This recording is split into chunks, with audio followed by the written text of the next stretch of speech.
I did see the launch today. Hello, everybody. I'm showing live. Comment if you can see me. If you are logged in, welcome. Thank you guys for tuning in to our fourth now virtual blind tasting class. I think there's a couple people that I want to give a shout out to. And I think, so Tawana, is this your fourth one? Have you done every single one of these blind tasting classes? Please let us know. So some moms tuning in, some Pop is tuning in, Bob and Peggy here. They're across the table from me, so I get to hang out with them. So Tawana, let me know. So Dominica, awesome. From North Carolina today. Okay, fabulous. For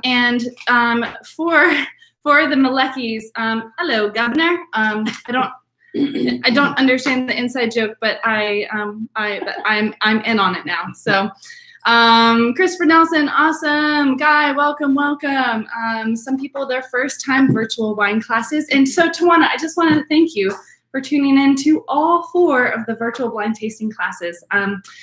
So thank you just for your support and for being a studious taster and being interested. So thank you very much. I appreciate that. So Mary and Chris from Newport News, awesome.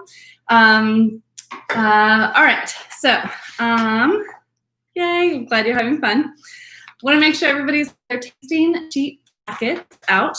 We're going to have a smaller class tonight. Quite a few of the people who got the tasting packets aren't going to be watching it live. They're going to be watching the recorded video later. Some people were out of town. So that means I'm going to require a lot more participation from everyone who is logged on. So if you are not able to see the chat room or type into the chat room, make sure you can do that. So if you've got your if you've got the video playing on a smart TV or something like that, maybe play it also on your phone or a tablet or a laptop, just on mute, so you can more easily type in the chat room.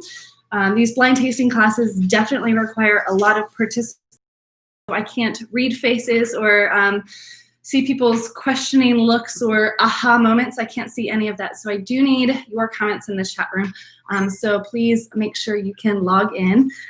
Chris and Susan, awesome, with the fam, also from Williamsburg, fabulous. Welcome, everybody. So excited you are all here. So if everyone isn't already there at that point, make sure you have your 2 glasses of wine. And no, we're not drinking rosé, but I am. I'm cleansing my palate with some rosé because I just brushed my teeth, and that's the worst nightmare for a blind tasting because it dulls your senses, it coats your palate. So if you have just brushed your teeth, take a big swig of whatever white wine you have, not red, white wine you have, swish it around your mouth like mouthwash, spit it out, especially if you just ate dinner, coffee, smoked a cigarette, drank a margarita, whatever it is. We want our palate to be ready and primed for wine. So that's what I just did. I primed my palate. It's basically the professional term for pre-gaming. Okay, awesome. Brian, awesome to be here. I mean, awesome to have you here as well. New to the virtual classes, Lisa and Diana here from Carrollton. I hope the storms weren't too bad. I heard emergency warnings on the radio for severe thunderstorms in Carrollton. So Danielle and James are here. They're regular class attendees for my live, like my real, not that these aren't real, my in-person classes, but first virtual class. So excited to have kind of a new group of people here, some regulars for sure. And I think, Lisa, this is your 4th class, right? You've attended all of the blind tasting classes as well. So Lisa and Tawana, shout out. If I'm missing anyone, if you've attended, if this is your 4th and you've attended all the previous ones, please let me know. I'll give you a shout out. We have the white wines that we're going to set up. So each of them should come with the tags on it. You should have a white wine number 1 and a white wine number 2. And the white wine number 1, we're going to pour in our glass on the left. So everyone should have 2 glasses. So go ahead and just pour yourself, I'd say, 3-4 ounces, kind of a lot. We're gonna be revisiting each of the wines. We're gonna be going back to them and doing multiple different tests and kind of a structural analysis of each of the wines. So you'll need quite a bit in your glass. You don't have to drink it all. You can definitely just use a spit cup, or you can have fun and drink it all. It doesn't matter to me. Whatever makes you have a better time. Next thing I want to make sure you have in front of you is the tasting sheet packets.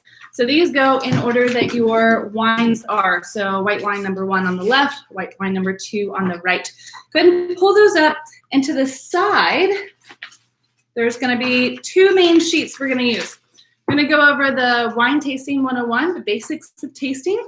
If you've attended my class for years, then you know this inside and out, and that's fine. You don't have to have that out, but it can be helpful as a reference point if you can't remember that one test. What does it mean? How do I do it? And then finally, the wine aroma grid. It's basically just like a vocabulary word bank for when you're smelling the wine. So again, you don't have to use these. They are helpful tools though. Breaking down the wine, it is going to be really helpful to have the right tools in front of you. Now, before we fully get started, I need to make sure we all know what the purpose of this is. What is the point of blind tasting? Why do we do it? Who the heck cares if I can smell and taste this wine and figure out what grape it is and where it's from? Like, is that just a parlor trick? Is that just a way to impress your wine snob friends? Or is there some value? And here's the real value, which is going to change the way we do this. The real value is just learning to analyze the wine, to break it down into its different components. And so then at the end of analyzing the wine and breaking it down like this, we can get a bigger picture for what this wine is. We can get a broader picture for what the wine is. We can understand it better. It's like having an in-depth conversation with someone before you decide to go on a second or third date with them. It's really important to understand the wine more. That way you can understand its quality more. You can understand its situational appropriateness more, which means, is this a wine for a big hearty winter meal, or is this a wine to drink on the patio when it's raining and 95% humidity? Is this a wine to drink for breakfast? I don't know. There's a situation for every wine, and we don't know that unless we kind of get into the wine a little bit more. So that is the purpose of this, to analyze the wine without the preconceived notions of what we think it should taste like, what we think it should be, and whether or not we think we like it.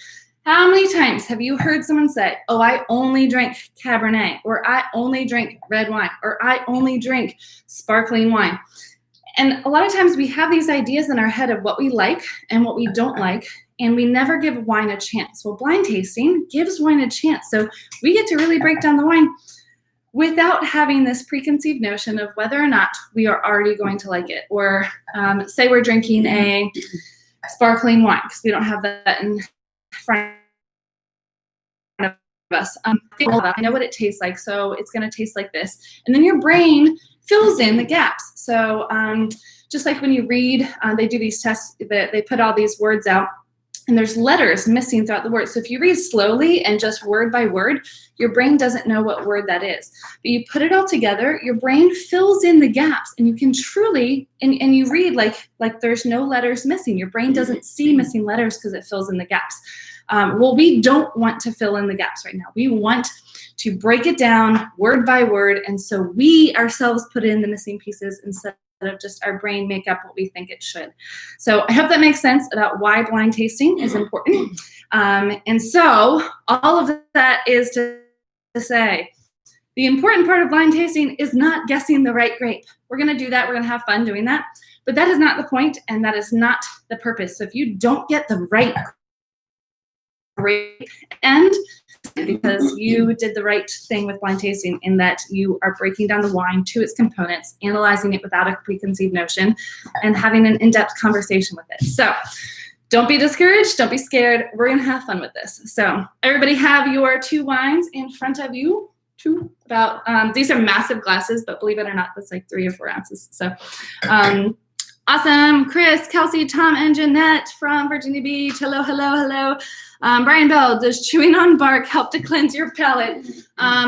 No, that'll definitely saturate your palate. Although, like, I know from experience, like literal experience, what that does, because that's what Psalms do. I have to know what everything tastes like. So yes, I have chewed on bark before, and the taste does stick with you for a long time. So, all right, without further ado, let us blind taste some wines. All right. So whenever you have 2 wines side by side, it is a really, really good opportunity to learn by comparison. So if I just taste one white wine, it's really hard to think about what this wine is because I don't have anything to compare it to. Having two side by side is the coolest, fastest, and most efficient way to taste wine. So let's go through on the tasting sheet. They both kind of go in order. We're going to go through sight, smell, and taste of each of these wines. We're going to go back and forth between 1 and 2, 1 and 2, 2 to 1, 1 to 2, 2 to 1, whatever it is. So use the opportunity. Don't just do all of the steps for wine number 1 and then go to wine number 2. Go back and forth. Each step back and forth really gives you a clearer picture of the wine. So let's talk about sight. Most of the time in life, we automatically judge by appearance in life. We just do. Marketing is so important that way, labels and brands and fonts.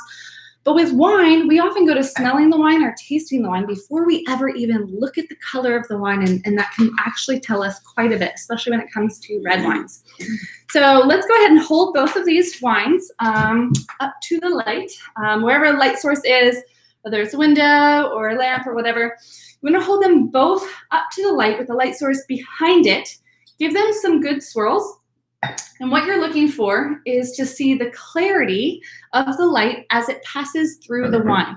So I have some condensation on the outside of my glass, so it looks really foggy. But if I wipe that off, I can see these wines are not foggy or hazy or cloudy at all.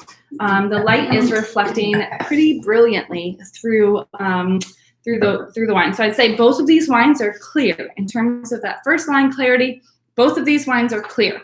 Now I'm going to walk you through the steps of this. It will come to a point where I will not give you the answer right away. I will make you do all of the work yourselves. So like a true teacher should. All right, so now we're going to get to color. Now, most people hold up the wine to the light to look at color, but that's not the way to do it because I'm just picking up the color from all around the room. So both of these wines look lime green because there's this lime green napkin that I just used below them. So you actually, to look at color, you want to, I have a clipboard here with a white piece of paper on it. You want to hold the wine on its side just about 2 inches above a white background. Could be a tablecloth, a plate, a napkin, or these handy dandy tasting sheets. And you're looking for color here, and notice how different it is. When I hold it up here, I'm getting all these green notes, especially because there's a tree behind the window. When I hold it down here, none of those green notes, and it's also a lot paler than it looks when I hold it up to the light. So both of these wines, if you hold them on its side, kind of side by side, which wine has, are both of these wines the same color, or do they have slightly different pigments? You tell me now.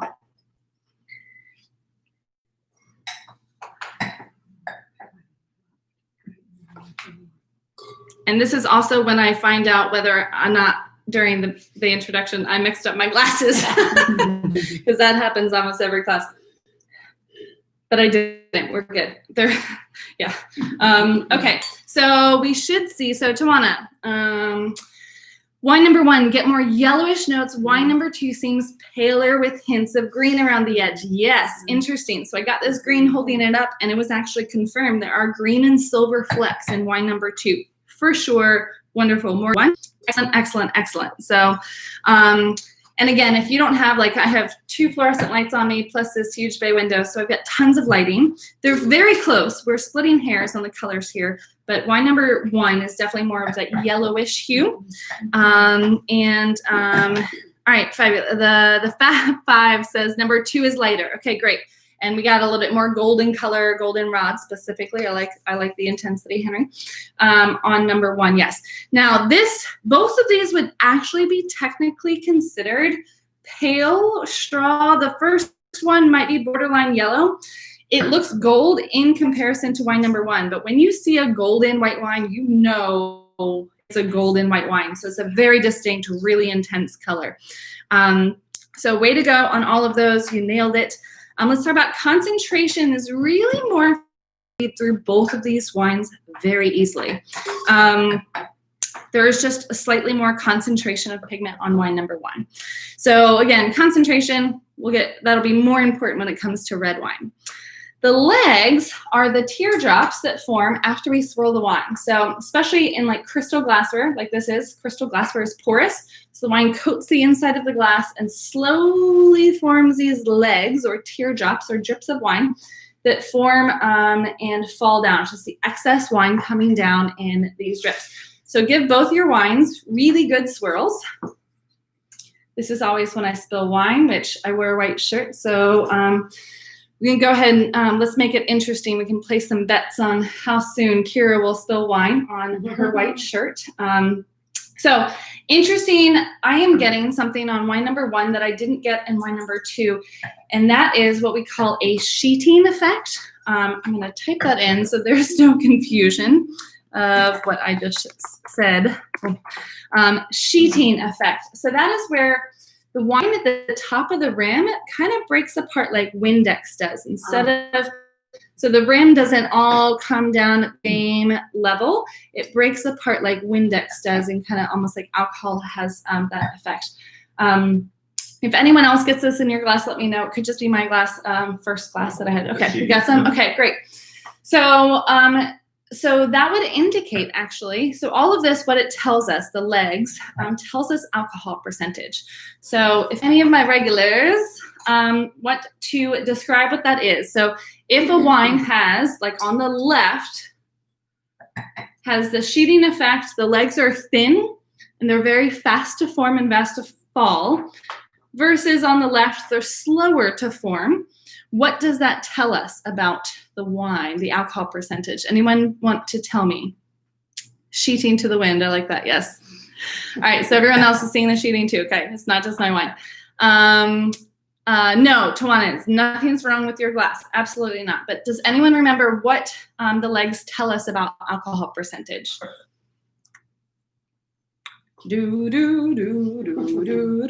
Alcohol is higher in number 2. Man, the fourth class attendee Tawana gets it. Shit. I think a bonus bottle of wine is in your future, Tawana, for attending 4 classes and getting the answers right. Yes. So thicker legs that form slower without a sheeting effect indicate higher alcohol content. Brilliantly it's said, Tawana, thank you. So number 1, with that sheeting effect and the really fast to form, thin, fast to fall legs would indicate a lower alcohol content wine. So way to go. It's so amazing. So it's kind of like growing out your hair. You don't see your progress in 1 class. You don't see your progress in 2 classes. But after 4 classes, you can see noticeable progress in the things that you're picking up and remembering. So everyone gets discouraged after 1 class of blind tasting, but it's just a skill and you have to practice it. And it's a really fun thing to practice. All right, let's get into the smell, because now the wines have warmed up and we can really get our noses opened up with it. So this is also why we swirl the wine so much, because as we swirl the wine coats the inside of the glass. Alcohol evaporates in just like minuscule amounts. That alcohol evaporation leads to the release of the esters or the wine aromatic compounds. So give the wine some really good swirls. Stick your nose all the way in and go back and forth, 1 to 2, 1 to 2. Get your initial impression about the intensity of the wine and like 1 to 2 notes that you might think of, and then take more time with each wine. Break out that wine aroma grid that can basically just help you name that smell. So often I find that unless you're regularly practicing smelling wine and like picking out the smells, it's really hard for people to name the smell. So I don't know, it smells like wine. So making yourself go further, focusing into your nose and releasing the esters, which are absorbed by your nostrils, and tell your brain what's in it. So focusing all of your brain power on that one thing is really important. So I'll do that. Don't lose video 5 minutes till the end like we did last time. Last time I hurried through the last wine like crazy and barely got through the release of like the reveal of the wine before my computer died. I guess this high streaming video or whatever, I don't know, technology. So go ahead and type in the chat room anything that you are smelling in the wine, whether it's wine number 1 or 2, just specify that in the chat room. Say 1, blah, blah, blah, 2, blah, blah, blah. Just said one's here.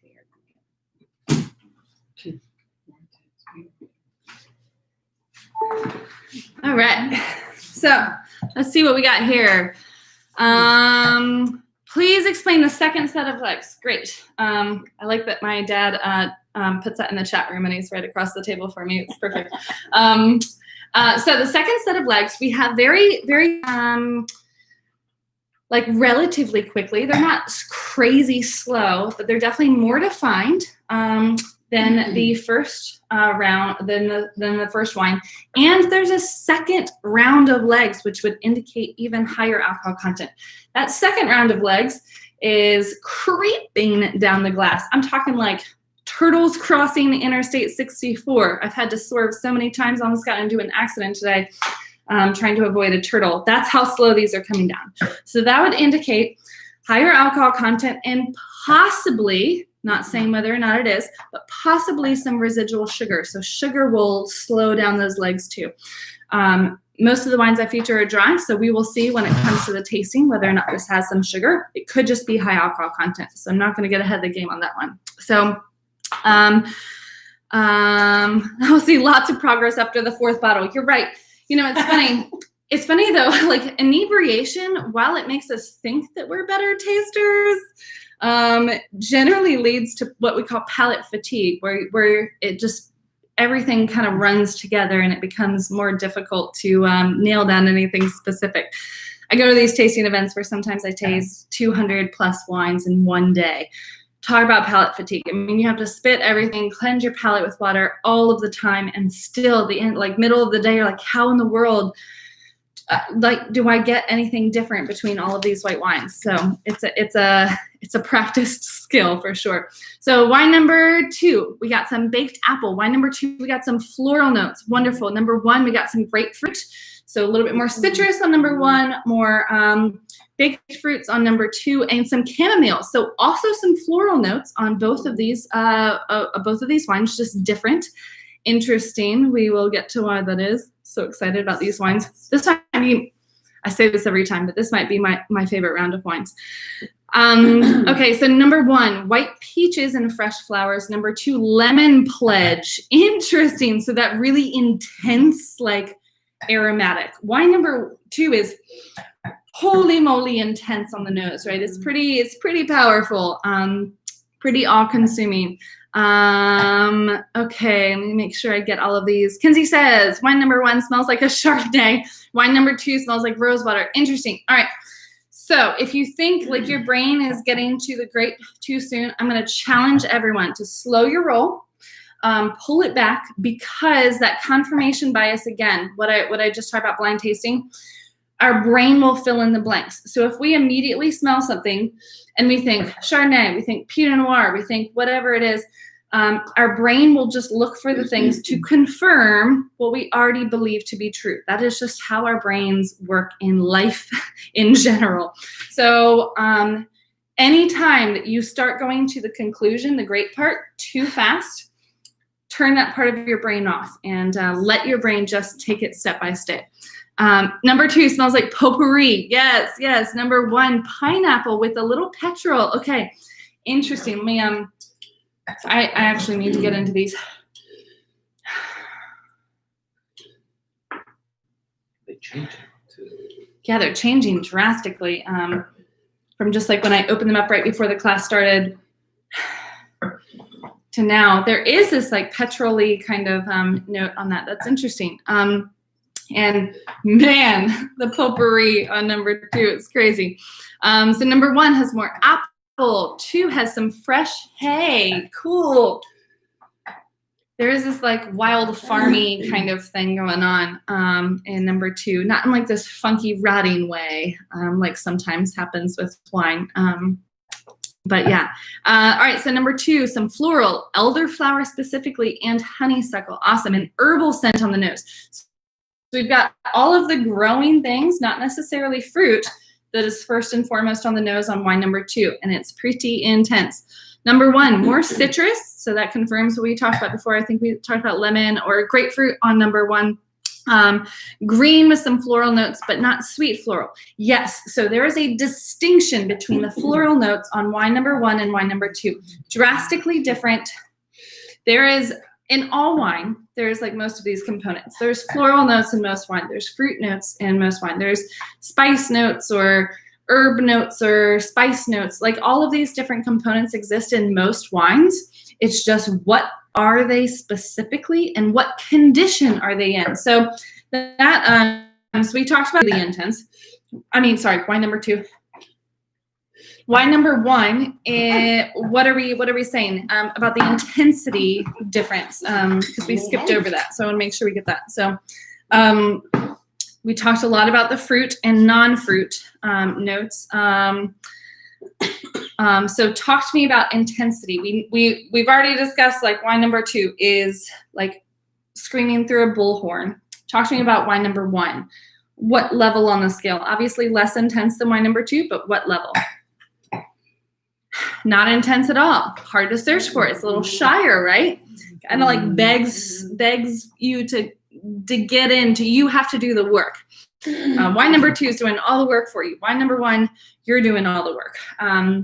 So great. So that's the intensity. Fruit, we talked about taster. The fruit condition is more important to be able to specify and name than the fruit itself. For instance, anytime you are blind tasting wine or writing notes or anything, or just trying to impress friends at a party, if you taste a white wine and you smell a white wine, you can say lemon and be right. Every single white wine has notes of lemon. Like without a doubt, you will always be right when you say that. It's just how intense is the lemon? Is it the first thing you smell or is it the last thing you smell? Is it Meyer lemon? Is it lemon flesh? Is it lemon curd? Is it lemon bars? Is it lemon meringue? All of these different lemon notes. There's hundreds of different lemon flavors. So being able to go deeper is what's important, that condition. Same thing with red wine. Cherry is right every time you taste a red wine or smell a red wine and say cherry, you were right. Like there is not a red wine that exists in this world except for one wine. I did a private event and won't give any names or dates, but someone brought a wine for me to taste that they had made in their garage 10 years ago. That was sitting in their garage, not temperature controlled, for the entirety of that 10 years, with oak chips in the bucket, and he wanted my professional opinion on it. There was no cherry in that wine. there was zero redeemable quality, and I'm not trying to offend anyone, especially someone who's paying for me to be there. So, but I'm also not going to ever bullshit anyone. So I had to find words like interesting, unique, and thought-provoking to describe that wine in an honest way without offending anyone. So I lied. There are some wines that don't have cherry in it, but all the point is to say that fruit condition is really important. So if you were talking about lemon, talk to me about the condition. If you're talking to me about apple, talk to me about the condition. Whether or not it's the specific part or whether it's just ripe or underripe or cooked or jammy, or is it stewed? Maybe it is dried out, like that Trader Joe's fruit leather kind of thing. So those are really important. So we've brought down a lot of the fruit and non-fruit. Now let's talk about the fruit condition. Do you mind? Oh, no, thanks. Okay. So number 1 is more intense, Guy says. Okay, interesting.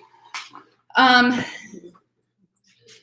I think both wines are changing quite a bit for me in the glass. I think on the nose, wine number 1 seems a little bit more focused, and wine number 2 seems more opulent. I think they're just speaking in different languages, kind of. The cat taste tester thinks 1 is tastier. Don't spill your wine. I like that. Yes. There are straws if you want to slurp it off the floor, I think. So, all right. So let's talk about condition. Does anyone want to be brave and name a condition of the fruit or non-fruit that you were getting? So those of you who said herbs, is it fresh, like that you just bought them from the grocery store? Is it dried out, like they're in a can and you're cooking with them? Those of you who said flowers, are they fresh, or are they kind of getting that rotting kind of sensation? Are they soaking in water? Are they perfumed? Are they like in bath water? So really intense and perfumed and aromatic. So talk to me about condition, and we'll go on and finally taste the wine. I'm sure you're already tasting, but we'll go on to the taste test. So let's see here. Fresh and green and herbs, but baked apple. So great, wonderful. So the apple is baked. The green herbs are more fresh. And Tawana, was that on 1 or 2? So perfumed rose water. Okay, great. So it's not just roses, but very perfumed, and it's like rose water where it's almost concentrated.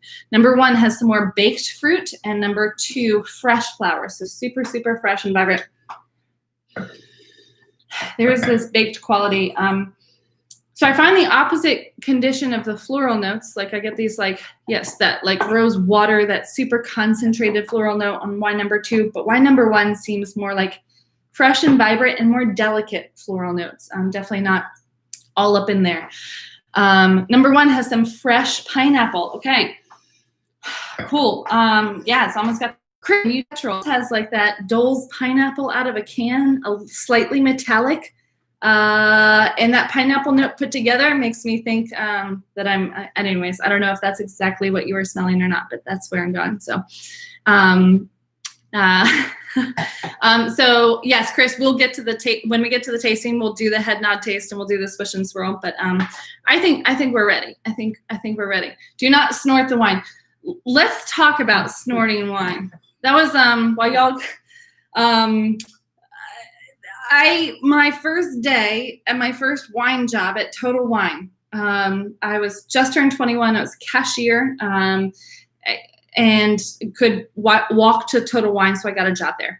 That's literally what started my wine career. And I'm trying to like look important, and my boss just hired me, and he takes me to the tasting table, and he hands me this like little it's too hard to smell that thing, and they filled it all the way to the top. So guess what happens? I snort the wine. It was red wine, and then you can't control the reflex that happens when you do that. So I proceeded to just immediately spew it back out my nose onto my boss, who was wearing a white shirt and khaki pants. Never to this day will I forget that. So yes, do not snort the wine. Although if you do, you have a great story to tell 15 years later. So snort the wine all you want. Just tell the story often and with great humor. All right, so let's taste the wine. Again, we're gonna taste 1 to 2, 1 to 2. When you taste that first wine, I like to do what we call a head nod taste. So Chris led the way in for that. So that head nod taste, I always talk about analyzing wine like talking with people. So a head nod taste is when you just sit down next to someone at the bar, 6 feet away, of course now, and you just do the head nod, what's up? That's it. You don't speak to them. I don't really know you. It's just an acknowledgement of existence. So do that head nod sip on 1 just to get that first impression. And then go to 2 and just get that first impression. I think first impressions are sometimes important to see how our impressions change, not to confirm them, to see how they change.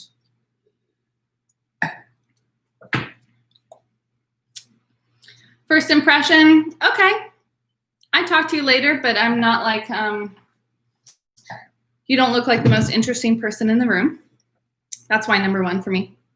First impression, wine number 2. I can smell it from here, so she's wearing a lot of perfume.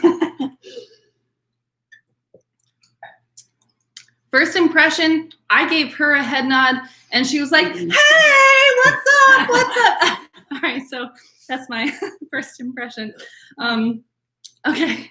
All right. So let's now have that conversation. We gave the head nod to the people. Let's have that conversation. So you're going to take a larger sip in your mouth than you might normally consume with wine. Swish it around your mouth like mouthwash. You want it to warm up in your mouth a little bit. You want it to coat every part of your gums, your cheeks, your tongue, the roof of your mouth, all around. You can even lean forward and slurp in some air. So make that much noise. That's basically doing the same thing. It's aerating the wine, introducing oxygen to the wine, releasing all those aromatic compounds that you do when you swirl the glass, but you're doing that in your mouth. So do that for one. Cleanse your palate, rinse it with some water, something like that, and you can do that with wine number 2. And then we're going to do the test and really analyze it. But let's have that first conversation.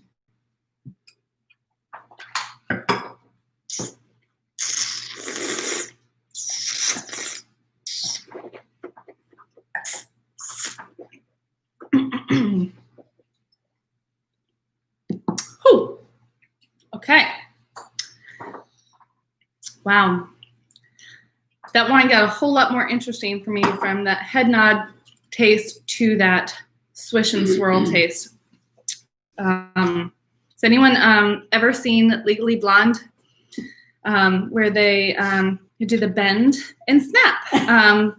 So I totally forgot about this. I haven't seen that movie in forever, but I was teaching a class and I was talking about people. I was like, do swish and swirl. And they're like, oh, like swish and swirl. And I'm like, yeah, sure. What are you trying to? They described to me the whole bend and snap thing, and it's perfect. It works. So now I can't say that without going swish and swirl. So let me do the swish and swirl wine number 2.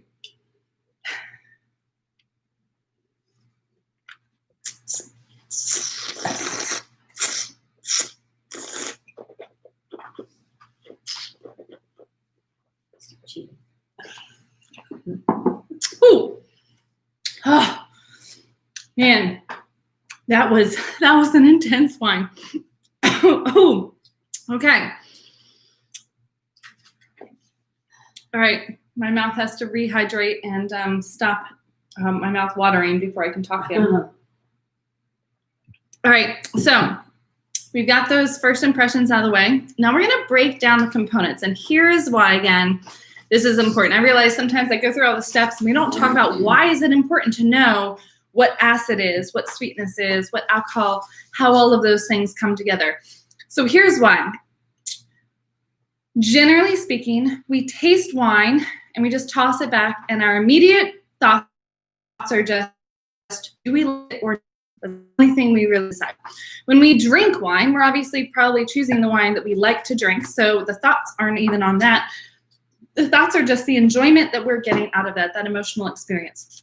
When we are analyzing wine, like we're doing now, whether we know what the wine is or not, our goal is to break down the components so we can properly assess quality, because I like plenty of wines that aren't necessarily like super high quality wines.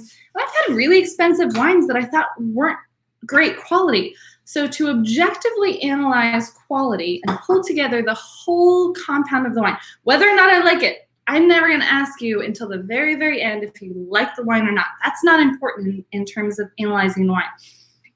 The only thing that's important is how we break down the wine, all of its different structures, and how they come together at the end with balance and complexity to make quality wine. So that's a shout out to you, Chris, for our conversation about wine quality and blind tasting today. So, all right, let's break it down now. We will need this again, because you're going to need to reference all of this. There's a lot of different tests we do on the wine.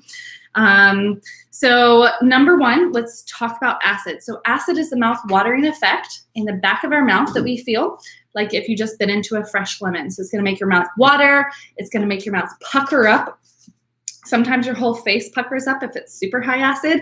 And acid gives the wine structure. So that's why it's important. Acid isn't necessarily a pleasant component. So when we isolate that as a test, it's enhancing something that's not necessarily pleasant about the wine. But overall, it adds structure and integrity to the wine and thus higher quality. So to get acid, to figure out how acidic the wine is, we're going to swish around the wine in our mouth. After you swallow it, you have to swallow the wine first or spit it out, either way. But don't have the wine in your mouth. You're going to lean back. You're going to touch the tip of your tongue to the roof of your mouth, right behind your front teeth, and you're going to suck in some air. So that's going to concentrate the airflow right where your salivary glands are, right where your jaw meets. The more you feel that pucker effect And then you can lean forward and feel the drool effect, how much your mouth is watering, the higher the acid. Now, again, comparison is key. So after you do 1, take a sip of water and do 2. So I'm going to do it with y'all, and I'll talk right through it again because I know it's a lot of steps for people who've never done this before. So take a larger sip again.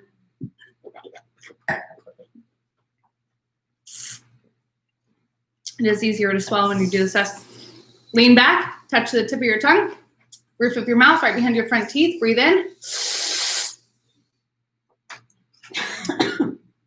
So I definitely felt some pucker effect. It was not jarring. It was not obtrusive, but it was there. Now if I'm leaning forward, my mouth is watering for sure, but it's not like over the top. It's not like I'm like reaching for a napkin because I'm about to drool on live camera. Done that before too. The list of embarrassments has no end. So now I'm going to take a sip of water, kind of reset the pH balance of my mouth, and do wine number 2, and let's see if one is higher than the other.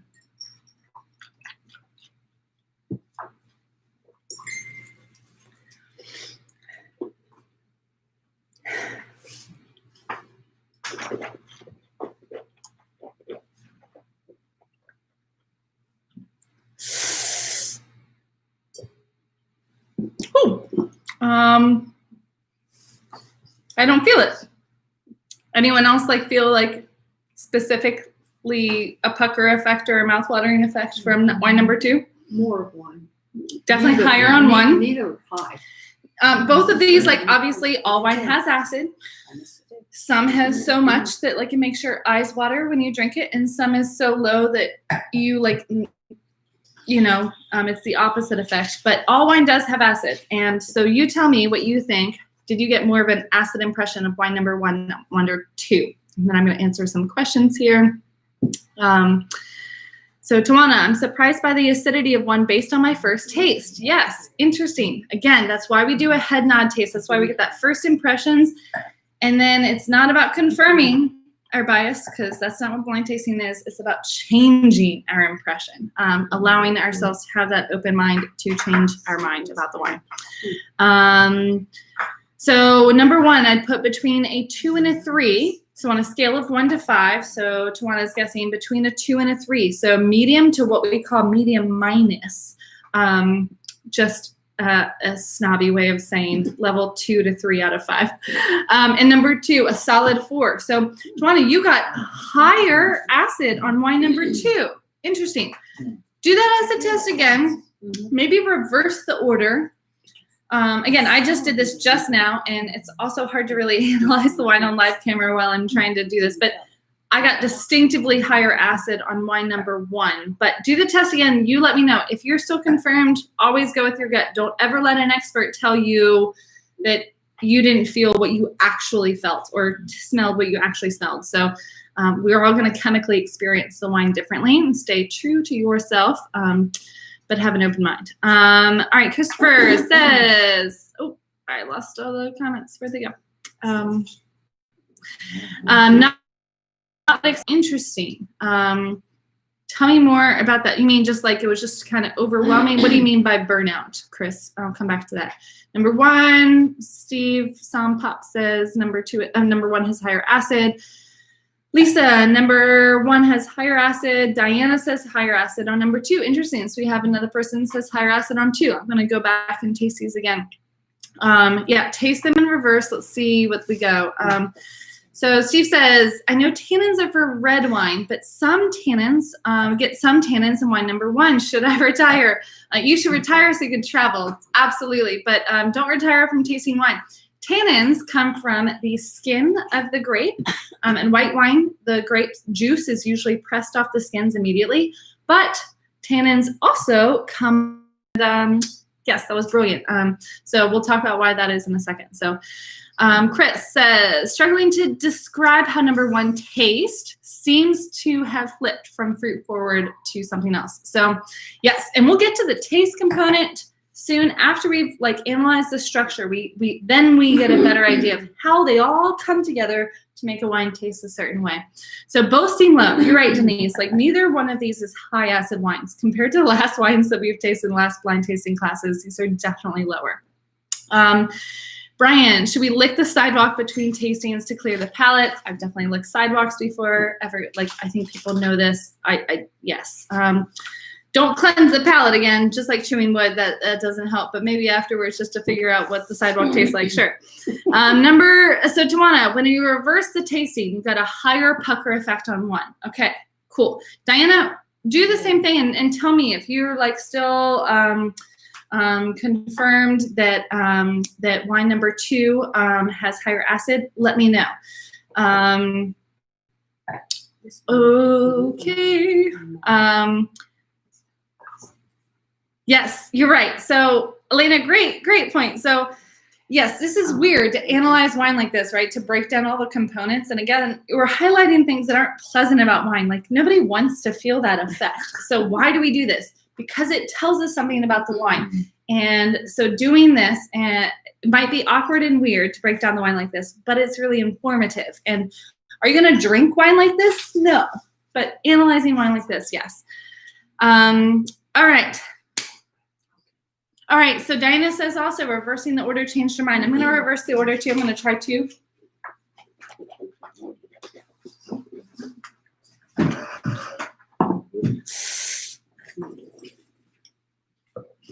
Now that I've like reset my palate going back to 2, it has higher acid than I thought because coming after number 1, it just seemed like it didn't exist.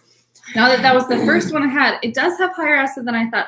I'm going to give out of 5 the acid scale a 2.5 because like 1 is hard to find on that second wine. Let's see about 1.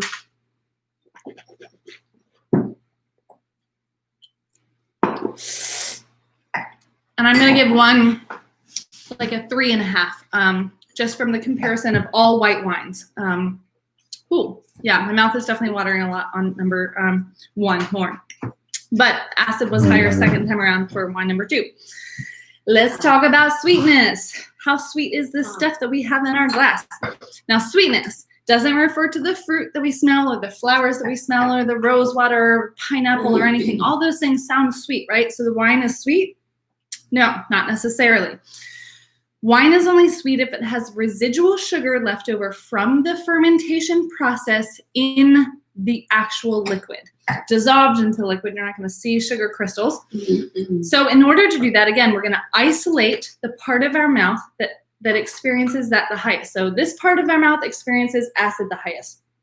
The part of our mouth that experiences sweetness the most is just the tip of our tongue.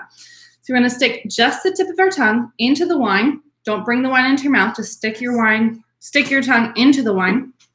And then focus your senses on whether or not you feel sweetness on the tip of your tongue. Yes, I know, super awkward. Again, you probably, unless you've attended one of my classes before, you probably have never done this to a wine before. Wine number 1, zilch, no sweetness. It doesn't feel like a drying sensation, but there's definitely no sweetness. Let's try wine number 2.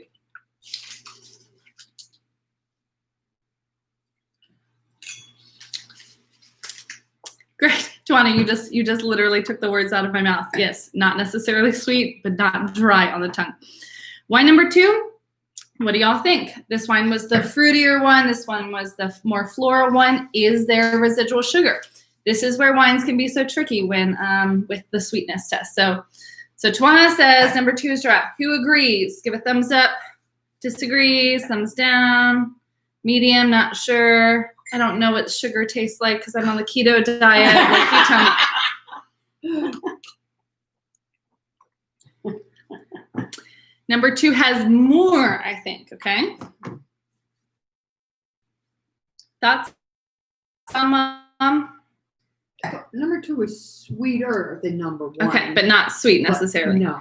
So Sam Mom says number 2, she would agree with you, James and Danielle, that number 2 has more sweetness than number 1, but still not a sweet wine by any stretch of the imagination. It's about the same, Some Pop says.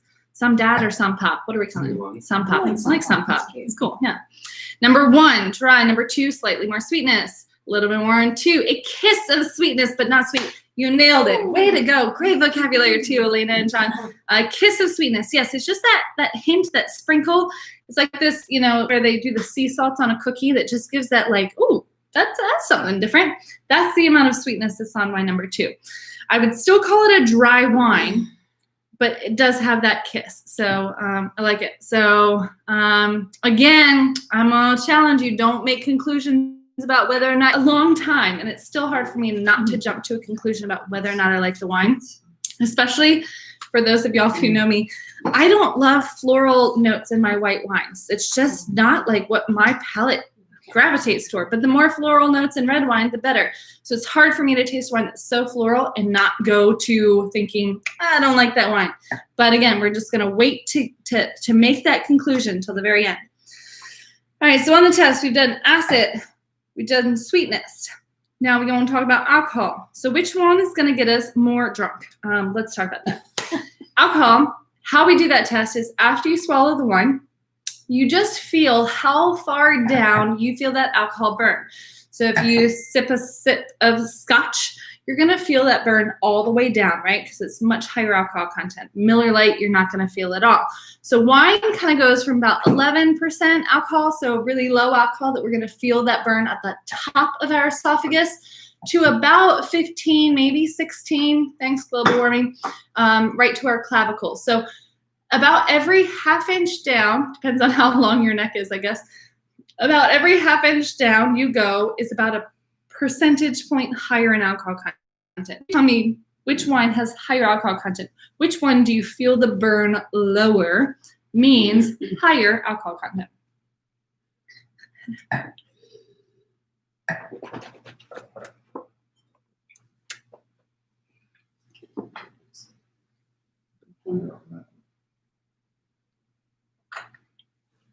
Right, so number 1, it kind of takes like a couple seconds for you to feel that. It's literally alcohol. The remnants after the wine gets swallowed down. It's that alcohol evaporation that creates that burning sensation. And so that's what chemically you're experiencing. So I feel like kind of down here, I'm guessing some not a low alcohol content wine. Let's try one, number 2. I get it wrong every time. Whatever you say, I said the opposite. I have another drink. Wine number 2. I actually get even higher than wine number 1. I don't know if it's just because that rosé was the first wine I had all day. I didn't pregame enough, but I don't think either of these are necessarily low alcohol content white wines. What do you guys think? Number 1 has more alcohol content. Number 2 is higher. All right, so we've got some contest here. Brian Bell says, "Some mom clearly has a refined palate." So, Comes with white hair.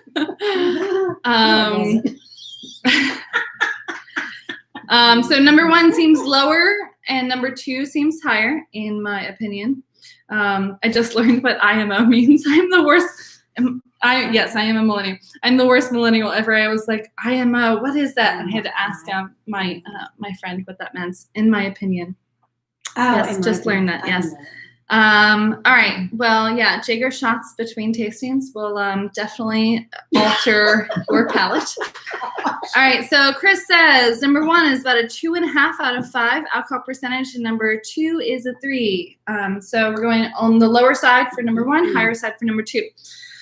We'll figure that out once the reveal is. Again, we're splitting hairs here. This is again just about analyzing one component of the wine. It's not going to necessarily make you pick one grape or another, but it's just one component of the wine.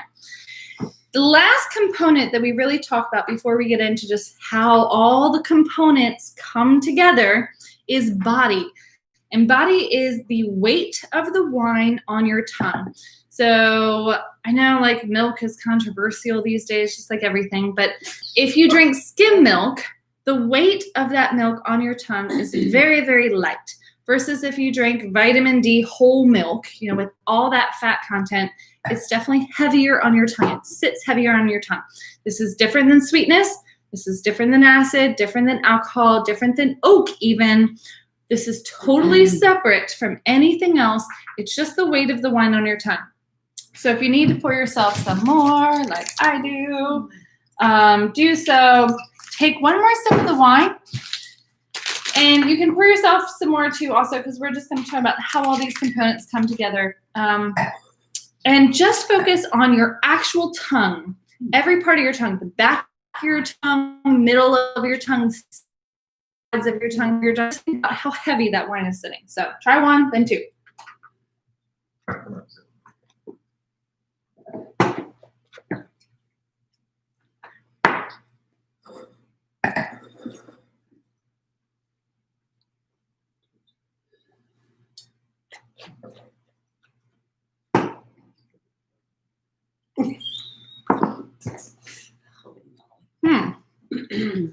This is interesting. What do y'all think? Body. Juana says, really coats my mouth and lingers for number 1. Number 2, lingers for not long. So now we're getting into body and finish too.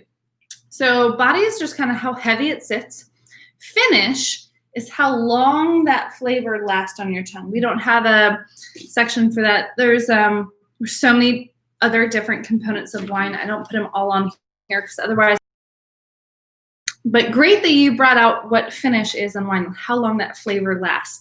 So a flavor can last a really long time, even if the wine is light-bodied. But if the wine is fuller-bodied, the finish can fall off. So again, they're 2 separate components, but I'm glad that you brought that up. So Samam says number 2 has more fuller-bodied. And some Pop says number 1 does. They always disagree about the wine. It's great. Like I very, very, very rarely ever heard them agree about the structural analysis of a wine. It's pretty brilliant. But anyways. All right. So James says number 2, fuller bodied. Okay. All right. So here's the thing is I don't know if I could pick a difference between them. So I think you're all right. They're very, very close. And if there's a difference, again, we're splitting hairs here. I think they're both what we call medium to medium plus body. So they're definitely on the fuller side. So out of a 1 to 5, we're talking about 3.5 to a 3.5 to maybe 3.79 scale. Just to get really specific. So both, compared to a super, super light-bodied, crisp, clean wine where just finishes like water, these are definitely fuller-bodied, but together they're very, very similar. So James says that's why you're still married. I love it. All right, so now we've got all these components, right? We've got acid, sweetness, alcohol, body. We've analyzed the smell, the sight, the color, the legs, everything. Put it all together. How woven is this wine? And that's balance. So all these different flavors, right? We have them all around here. Like each of these wines has a bunch of things, a bunch of components. How put together is that? How woven is it? So if you've got a painting, is it a Jackson Pollock where it's just like a color over here, splash, splash, splash? Or is it really pulled together and it just like really cohesively put together? Now, I think Jackson Pollock's paintings are very well composed and put together, even if there's splashes of color on a canvas. But the whole point is, do you see one canvas, one put together flavor profile, or is it starbursty? Like, oh man, the acid's kind of like disjointed, or the alcohol's disjointed, so this is when you need to take another sip. And now you're drinking the wine, right? Now you're not analyzing the wine. You're not breaking it down into its components. Now you're trying to put all of those components together. I think this is what I have failed to really discuss at all of my previous blind tasting classes, because usually I'm running out of time. But now I warned you guys. We might go till 8:45 or 9. So now I'm not in this crazy rush. So we're going to talk about balance a little bit more. Balance isn't going to help us pick out the actual grape profile, the grape specific that we're trying to guess. balance is just going to give us a better idea of the quality of the wine, the integrity of the wine, and the situational appropriateness of the wine. So take another sip, stop thinking about components, and just think about the wine as itself, as one unit.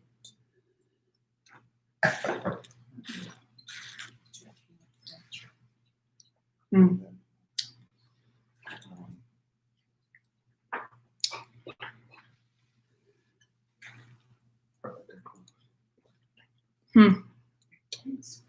Wow. All right. So number one seems more complex. Every time I drink, I pick up another layer. I think the balance is great, but the complexity is high. Okay. So Tawana, you're talking about balance and complexity now. It's what you get when you take all 4 of the blind tasting classes. It's awesome. So balance is how woven together are all of the units, all of the components of the wine. For all you girls who braid your hair, guys who braid your hair, guys who braid your girls' hairs, each component could be hair, right? And then you put it together in this beautiful braid that becomes one unit. So that's what balance is. Complexity is how many units are there? How many things are there? How many colors on the painting? How many voices do you hear? And harmony, melody, and all of this stuff. That's complexity. How intense is that depth of flavor profile? 2 different things that really speak to us more about our love of Henry. Number 2 is an unstable tripod. So I'm going not balanced and not complex on that. If you think that there's only 3 units and it's unstable, then I'd say that would be your opinion if I'm going to break that down. Number 2, all right, smooth like butter. 1 is a 3-year-old finger painting. So we're going opposite over here. Speaking of the paintings, yes, I had these commissioned for Mother's Day for my mom, Sama, by a local artist, and her name is, fabulous. You already typed the name, great. So look her up. She does commission paintings of floral stuff and pets too. She does pet portraits. She is truly spectacular. I've worked with her for years, so I have a bunch of her stuff hanging in my house. All right, so I'm going to break this down because, again, this is all really more up to your opinion. There's not a right and wrong in this. So number 2, on all the different compounds, when you analyze them individually, seems off balanced, right? Seems like the flowers are overpowering, the alcohol's low. I mean, alcohol's high, but the acid's low. When you break down everything, it almost seems so intense on the extremes, like one's super high, one's super low, one's super high, super low. But when I taste it again, I put it all together, I think the wine is way more balanced than my initial impression of the wine led me to believe at the beginning. So my mind changed as a result of analyzing everything and then pulling all the components together. It's an intense wine for sure, and it's a very focused on its focal points. But because to me, it does all come together, which I really didn't want to like this wine. And the balance is there. And I like balanced wines. That's what I always go for, balance above all. And I'm digging it. Let's try number 1. So I would agree that I think the balance is there. I think the complexity is there. The complexity is probably higher in number 1 than number 2. I think there's more going on besides just floral notes, tropical notes. There's a little bit more going on in wine number 1. It's not as in your face, but there's more going on. So the intensity level is lower. I think the complexity level is higher though, which oddly I find that to be the case. The more intense the wine is, the less complex it is. Not always, but often. So yeah, those are my final notes on the wine. I was super pleasantly surprised, almost begrudgingly so, on wine number 2 because I don't like floral white wines. And wine number 1 was really intriguing in just that spice component that I don't know if we talked about, but that spicy oak component of that wine. All right, so we are going to get to the conclusion stage. And before we do, remember, any thoughts you had along the way of like, this is a this is a that, put that aside. You have to shelve that. Now, I'm not saying you're wrong. I'm not saying you're right, but that's not going to help you become a better blind taster when you're in the conclusion stage, because what we're trying to do is let the notes talk to us. And when we have these initial impressions of a wine and we think like, oh, that's a Cabernet, then that can lead us to Cabernet when the wine notes themselves don't lead us to that. So now we're going to finally pull this out. The wine cheat sheet, the blind tasting cheat sheet is what I call it. Classic descriptors. So let's talk real quickly about what this sheet is. This breaks down a possibility of what, 8 different grape varieties. None of the wines that I featured are blended because I'm not trying to fool you. None of them are characteristically off. I'm finding wines that fit within a profile. However, if every single, let's just say the first one on the list, Chardonnay, tasted exactly like this box, well, first of all, wine would be really boring, and blind tasting like anyone, like literally anyone could do. Every wine is slightly different, and it's different when you open it and what temperature you serve it and what you had before and your chemical experience with the wine. So everything doesn't fit easily into a box. What we're trying to do is that like stupid SAT thing, if you remember it, find the best possible answer to that question. Like all the answers might be slightly true, but you're trying to find the best possible one. And the easiest way to do that is process of elimination. So for wine number 1, let's see if we can eliminate anything. And to do that, I always go on structure first. So how I structure this, how I put this together, these are my own notes. This is not like something I copied online. So again, there's like, you can find these things. Anyone can write these things. These are my own notes. You know, you signed up for a Vino culture class. So unfortunately, sorry, you signed up for my own notes. Mm-hmm. So on the very top, like where it says the grape name in bold, that's like the smell and taste profile. Below that, you find the structural notes: acid, alcohol, body, tannin levels, all of that stuff. So I always go structured to see if I can eliminate anything, and then I go to find the thing that best fits based on flavor profile. So number 1, let's see what things we can eliminate based on structure. So number 1 had medium alcohol, medium acid. Man, it was just medium across the board. But it was dry, right? So let's see what we can eliminate based on structure. Chardonnay, medium to medium plus bodied, fits. Dry, fits. Medium to high acid for old world. Medium to medium high alcohol. Medium to high acid, old world has higher, new world has lower. So that fits. Medium to medium high alcohol. So that fits. We can't eliminate that. Chenin Blanc, light to medium bodied, fits. Dry to off dry, fits. Medium plus high acid. Ooh, this wine definitely had medium acid. We're going to put like a penciled X on that little thing. Low to medium alcohol. And this had medium to a little bit plus alcohol. So we're going to put a pencil X, not a Sharpie, just a pencil X on Chenin Blanc. Pinot Gris, Pinot Grigio, same grape, different styles. Let's talk about structure. Light to medium bodied. Nope. Dry to off dry, yes. Medium to high acid, ish. Medium alcohol, okay. So I'm going to put a pencil X on Pinot Gris, Pinot Grigio, just because the body specifically. Sauvignon Blanc, light to medium bodied, again. Dry, yes. High acid, low to medium alcohol. Let's put a Sharpie through Sauvignon Blanc. Structurally alone. Now let's look at taste profile. Grapefruit, lemon, herbal, melon, peach, herbs, green notes. Now some of those components were some of the things we said, but the structural component of that wine is not a Sauvignon Blanc. So Sharpie through that. Albarino, light to medium bodied. Dry, okay. Medium to plus acid-ish, medium alcohol.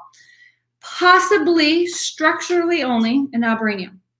Riesling, light bodied, nope.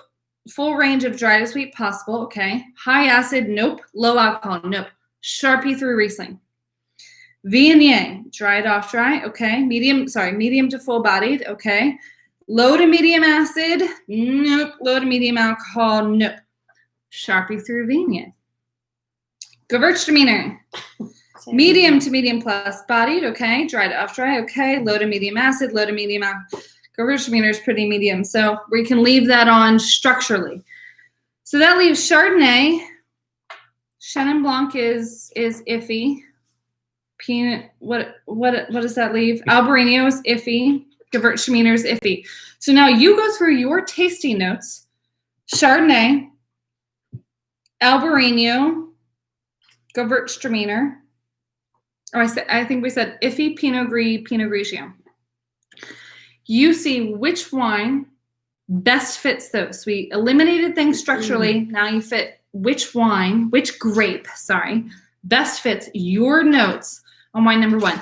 Don't put it in your in the comment box just yet, because I don't want to like people to be led to a different conclusion based on what you're guessing. So we're going to do the same thing in just a little bit, and then we're going to reveal both of them. So don't put anything in the comment box just yet. We're going to put in the comment box 1 and 2 at the same time. But go ahead and make your conclusions. Now is when I need that Jeopardy music playing. You want us to sing? Dun, dun, dun, dun, dun, dun, dun, dun, dun. Man, don't have me singing on the internet. This is live and recorded forever. All right. I'm gonna give you just like 10 more seconds.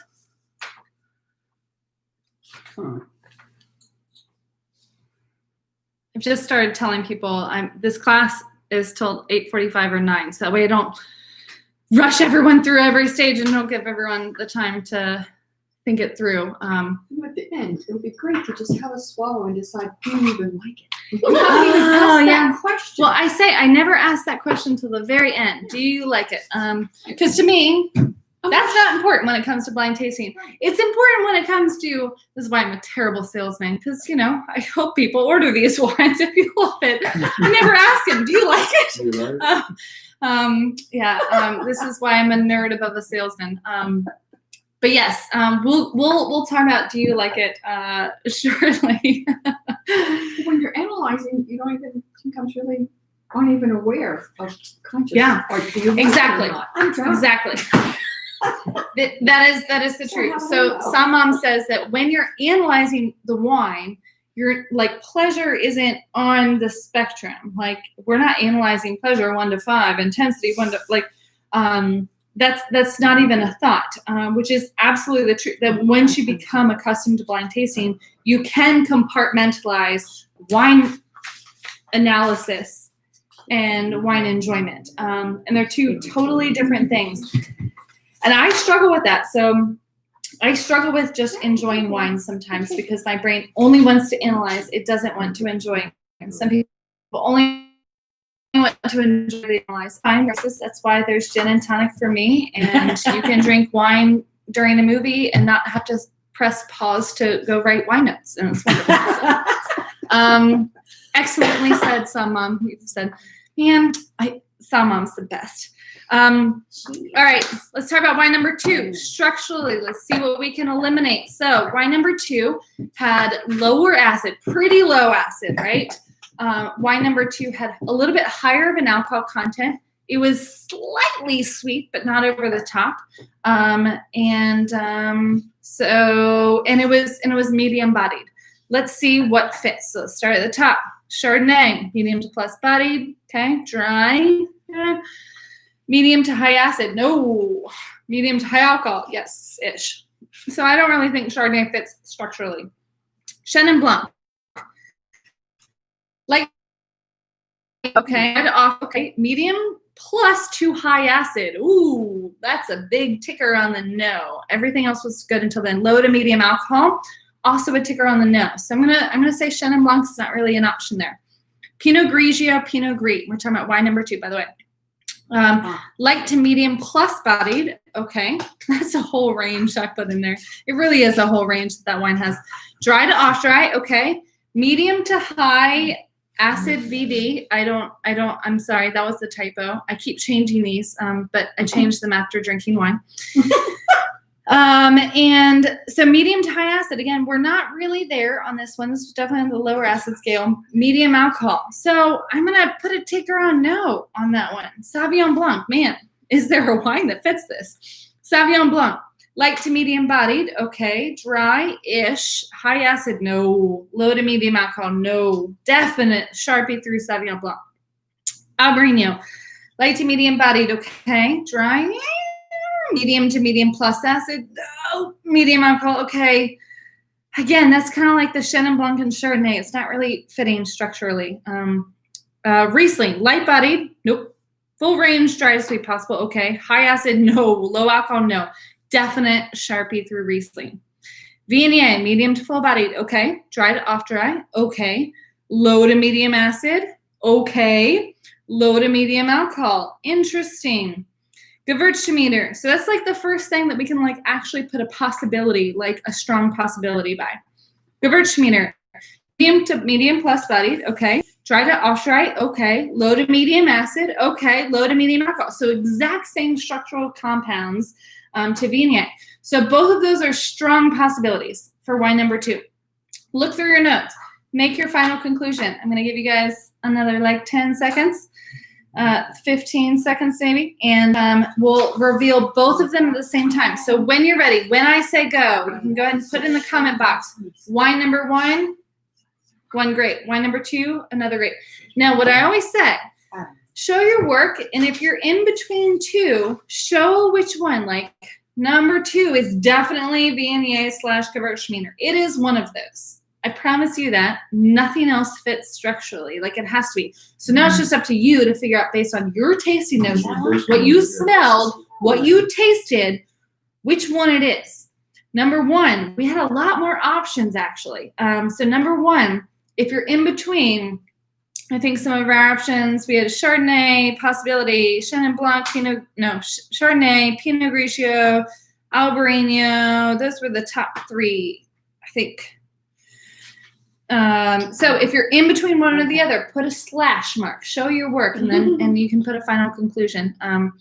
But show your work, and it's okay to disagree with your significant other. My parents have been married for how long? We agreed on number 2.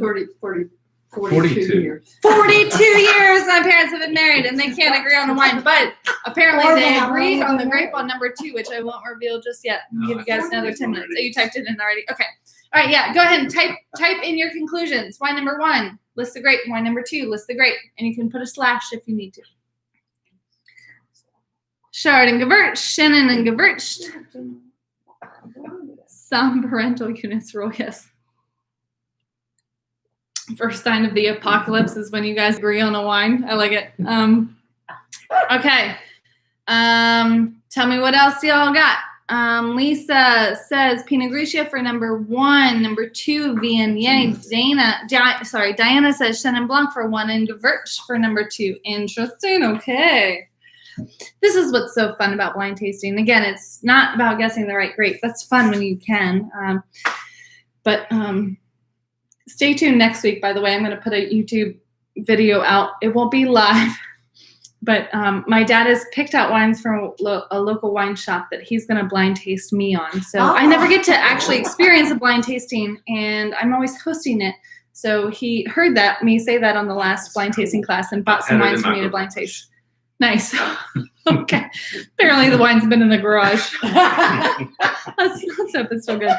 All right. Any other final notes? Now is your chance to put them in the comment box, and then we'll go on to wine number 2, which will be the second round. The reds will be faster, for sure. All right. Wine number 1. Here is why, as a blind taster, I'd pick number 1. Grape that I would. Number 2. Wine number 1. All right. So number 1. The styles do range quite a bit for this, but The lemon and apple notes that I got specifically, along with the spice notes indicating oak aging, which can be multiple grapes, but leads me more to believe that it is a Chardonnay. Yeah. It is, in fact, a California Chardonnay. And just because it's not oaky, buttery, over the top, doesn't mean it's not a California Chardonnay. So that's what a lot of people think California Chardonnay tastes like, or Chardonnay overall tastes like. It's definitely a trend for too long. Even if you like that, I'm sorry, that was a trend for too long. It's like the boho chic look. It's a trend for too long. That's like boho chic look. So people are going away from that. Winemakers going away from that, even in California. So this has none of that buttery component of it. It does have a hint of oak, but it's definitely a mix between oak and stainless steel aging. This is Fossil Point Chardonnay from Edna Valley, and it is available to you for $18 a bottle if you are interested in reordering. So great options, really great tasting notes on that. It's confusing, right? Because when your brain thinks Chardonnay and it thinks California Chardonnay, oaky, buttery, it doesn't go to Chardonnay when you taste something like that. So great on y'all for analyzing the wine. Number 2 is, in fact, undoubtedly, without question, a Gewürztraminer. This is Gewürztraminer. So that's how it's pronounced. Everyone in your living room, say it along with me, please. The W is a V, so it's Gewürztraminer. Gewürztraminer. Gewürztraminer. That is how that's pronounced. Someone once tried to order it, and they're like, I'd like a Gewürztraminer. And I was like, do you mean a Gewürztraminer? She was like, no, it's not that grape. And she was like, so angry that I pronounced it differently. So now everyone knows how to order that wine. If you loved this wine, Gewürztraminer. I did not think I was going to like that wine, man. I did. So did y'all like these wines? While y'all pour the red wines, and again, so now we're going into red, so you can use the same glasses. Just dump it out. Please don't rinse out your glasses with water. That changes the pH balance of your glass. And the red wines, I promise you, will not be affected by a tiny, minuscule amount of white wine in your glass. So take a bathroom break, refill your plate with cheese, whatever you need to do. Go ahead and pour the red number 1 on your left and the red number 2 on your right. And then just tell me, what did you actually enjoy about these wines? Was there a favorite in the mix? So both have been pushed off the screen. Oh, no. Okay, number 1, Chardonnay. Number 2, Gewürztraminer. All right, awesome. You guys nailed it. Way to go. Way to go. That's awesome. Oh, great, Tawana. I'm glad that you're in love with this unbuttery style of Chardonnay. Fabulous. You guys did a really, really great job. I've been really impressed with all of your tasting notes and smelling notes and aromatic notes on these wines. So go ahead and pour yourself 4 ounces or so of each of the red wines. This will go a little bit faster because I don't have to describe every test. The only test that we are going to do with the red wine that we didn't do with white wine is the Tannin Test, and we'll get to that when we get into the tasting. But break open those red wine tasting sheets, that grid there. You can bring back out this. Please hide away the classic varietal descriptors because it confuses people and it makes people jump too far into the conclusion stage without analyzing the wine in the correct order.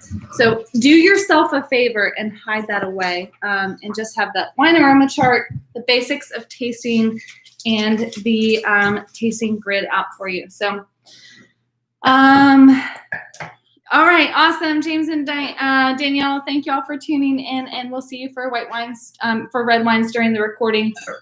And great. All right, yes, and it is fun tasting out of a brown paper bag.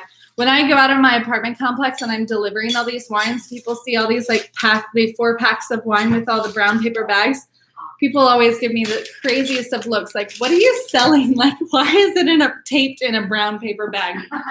All right, so let's swirl these wines. Some light in the background.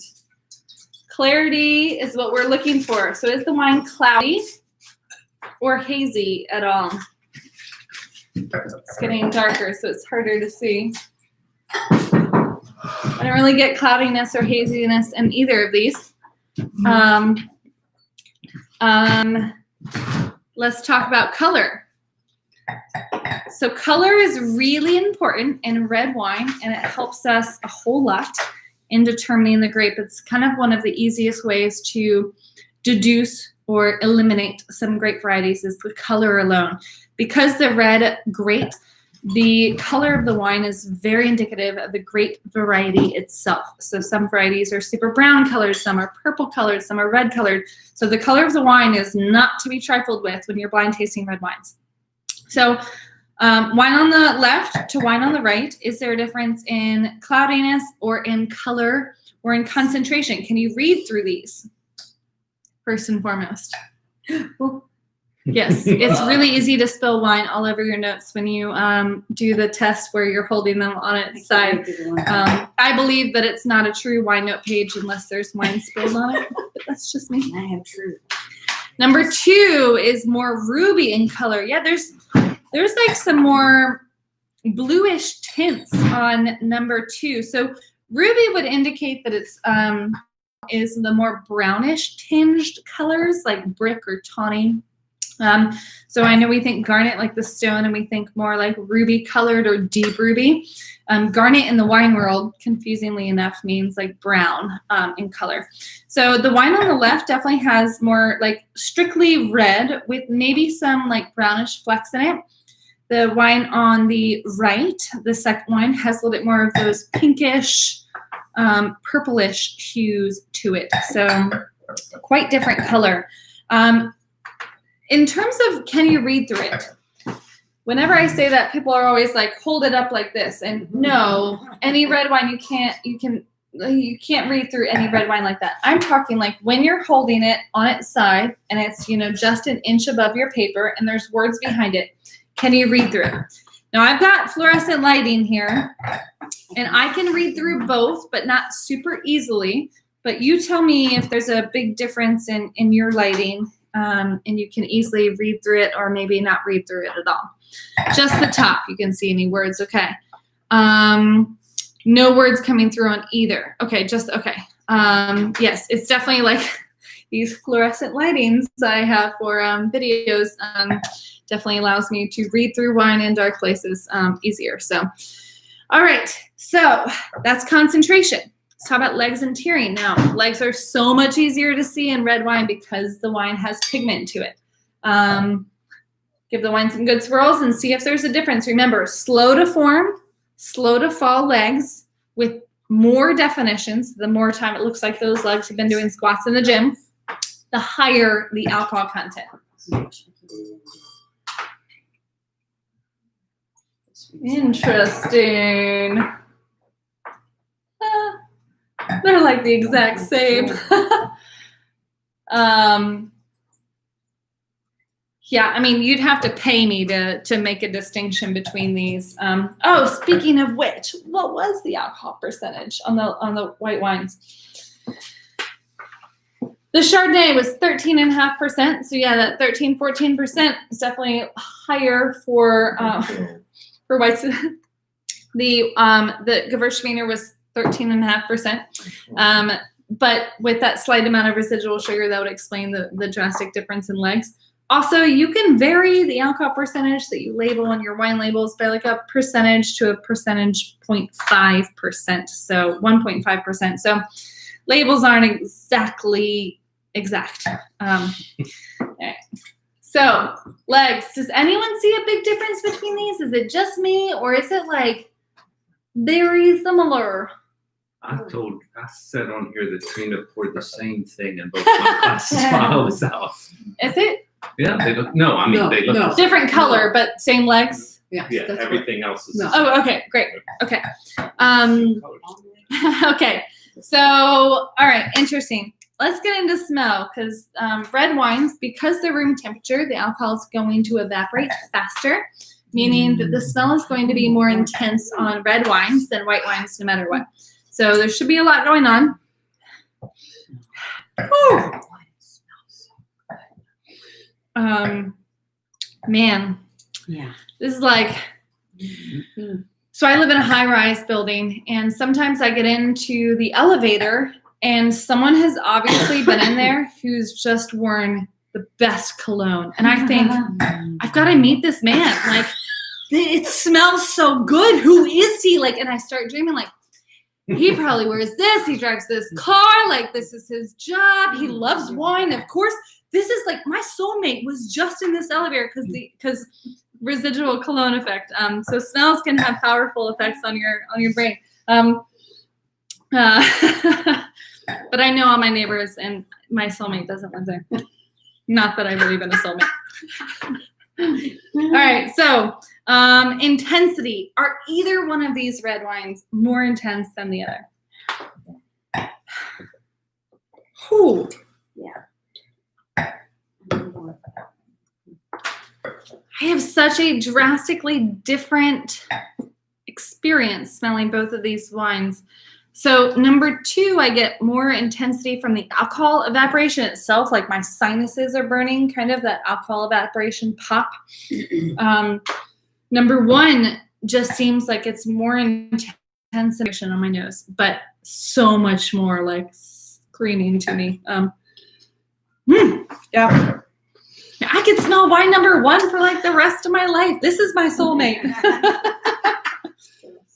Which is, I should stop giving psychological hints. People who've known me for a long time and know what grape varieties I like the most, they should, I don't want to give you hints. All right. God, it smells like bacon. Cool. All right. So intensity different, but on different scales. Let's talk about fruit. Talk to me about fruit. Talk to me about fruit condition. If you name cherry, because I gave you that clue, you have to name the condition of cherry or type of cherry, specify it a little bit more, dig deeper, force your brain a little bit to be more focused. So,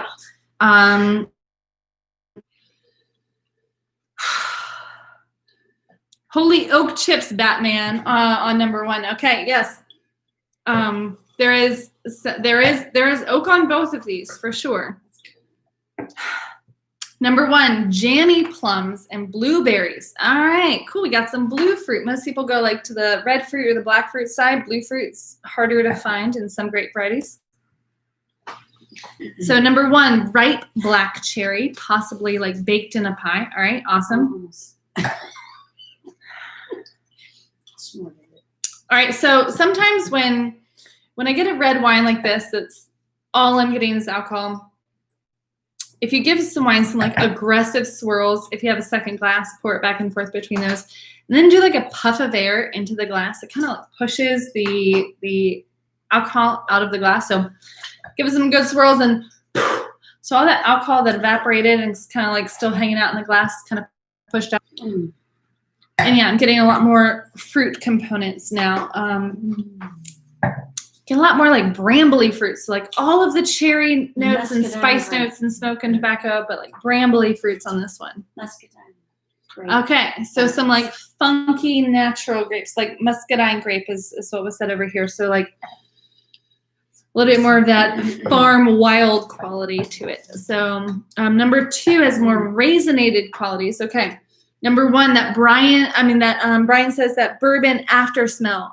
Yes, that is oak. That is what that bourbon is aged in oak. That vanilla, that alcohol evaporation with vanilla into your nostrils is oak. And that's what's happening in bourbon. That's what's happening in wine number 1. Number 2 is super woodsy too. Like cedar chest, walking through like dry woodsy though, not like after a thunderstorm woodsy, like dry, dusty woodsy. Number 1 is like the opposite. It's like peaty, and if you're in the woods, like the logs have fallen down and they're kind of like falling apart in your hands, like the agree about the raisins. Okay, cool. Man, just getting straight up like pepper, like it's almost making me want to sneeze on wine number 2 too. Awesome. Here you go. Some Papa agrees. All right. So we've talked about fruit, we've talked about non-fruit, we've talked about fruit condition. Wonderful. There's a lot more going on to the smell of these, but it will come out as we taste through the wines. So just like we did with the white wine, we're going to do the head nod taste, just get first impression, initial impression on both of these wines.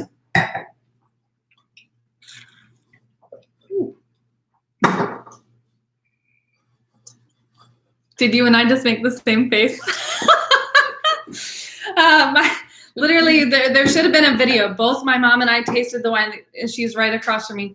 Tasted the wine at the same time, and we both went just like, and we sighed the exact same way. I am a mother's daughter.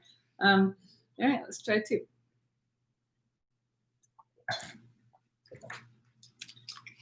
I know I told y'all to like reserve your conclusions about whether or not you like the wine until the end. Sometimes it's hard not to have that impression, whether you like hate it or love it. It's hard to turn that off, but now I have to turn that off and analyze the wine like a true wine nerd. All right, so first impressions. Okay, now let's do the swish and swirl.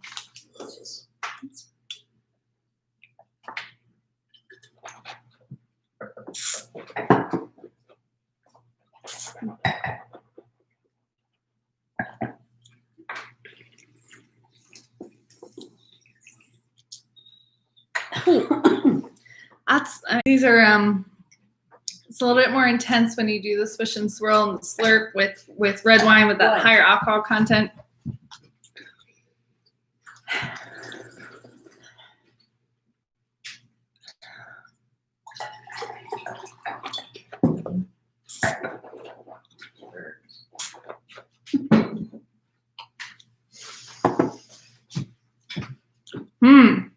Man.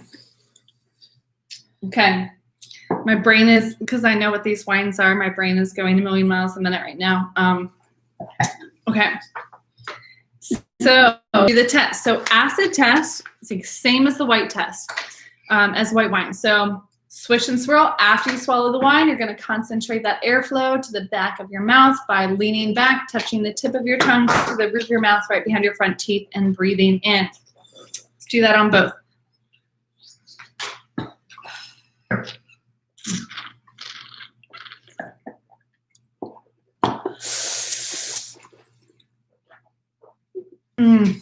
So we were tasting the first red wine doing that test after the white wines. We thought the white wines had medium to low acid. Like red wine just across the board has lower acid than white wines, which is why everyone loves rosé for everyday drinking. Rosé is made from red wines, so the acidity level is a little bit lower, so it's easier to just drink and consume. Yeah, number one, ain't got no high acid.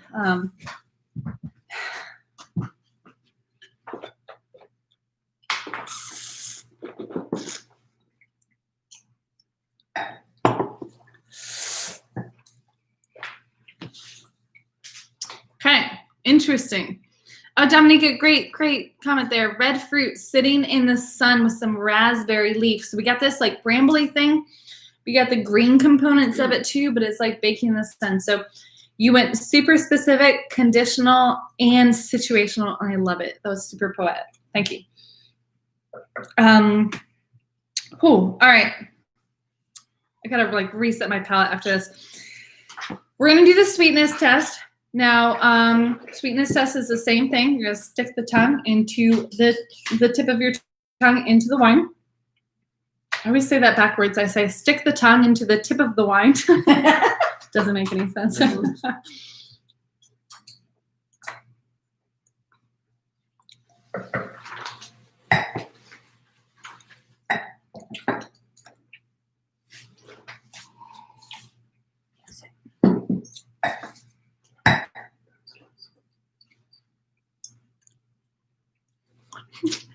Wonder like I should pay someone to like go through all these videos, and every time I just stick the tip of my tongue into the wine like that, just sploof up all of those like this is how to taste like a song. It would be hysterical. I need to pay someone to make that video. All right. No sweetness, right? On both of these, can we both agree? I know we're on our third and fourth wine, so our palates are a little bit fatigued. But there is no sweetness on either of these wines. They're Put a tiny bit on one. on number one. Okay. I said to Number one, if anything, Just in relative to the two. in comparison. Absolutely. So number two is bone dry. Like it literally sucked the moisture out of my tongue. Number one just left it neutral. So in comparison, definitely. But both of these wines would be considered like dry red wines for sure. So tannin level. Now again, here we are going to accentuate one component of the wine that is not a pleasant component. It's the mouth drying sensation in the front of her mouth. So right up in your gums, right up where your lips meet your gums, right here is the opposite effect as acid. Acid is the mouth watering effect in the back of your mouth. Tannin is the mouth drying effect, the front of your mouth.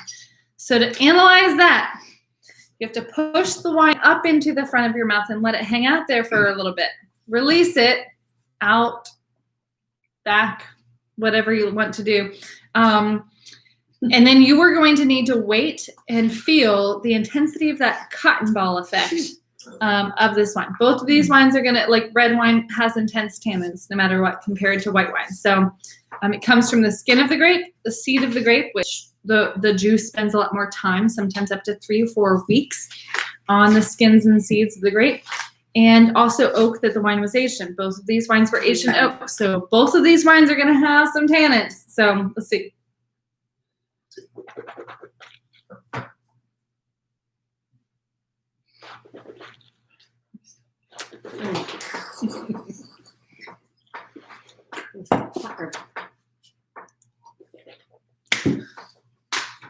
So I'm sorry. Number 2, Cherry Jolly Rancher. Charlie picked off the ground for number 2. Okay.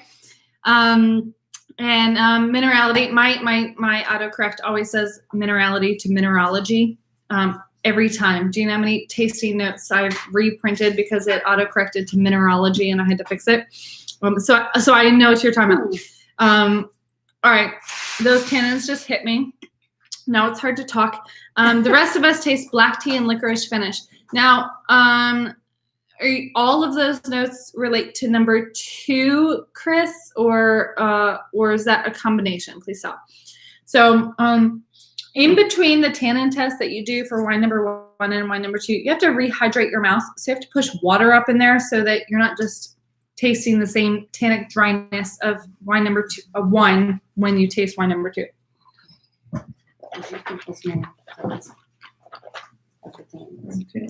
All right, mouth is rehydrated. I'm gonna do, all right, so Chris says everything on number 2. All right, cool. Just wanted to make sure I wasn't lumping that all in one. Should be. Let's do a tannin test on number 2. Man, now I'm smelling Lipton black tea because you said that on wine number 2.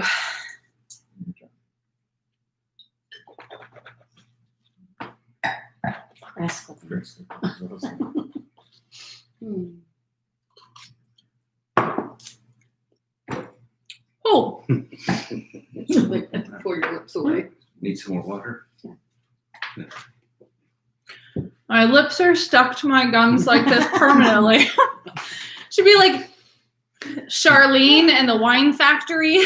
She drank too much wine and then her lips were, she drank too much high tannin red wine and her lips were stuck like this forever, like the blueberries became Charlene and the Chocolate Factory. Never mind. I'm on a different level. All right. Apparently we cannot all agree. Okay.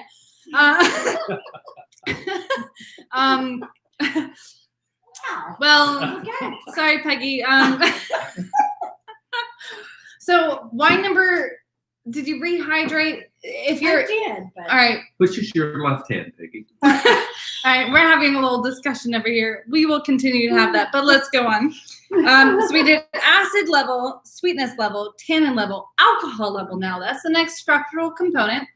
So just when you swallow the wine, how far down do you feel that alcohol burn, that alcohol evaporation?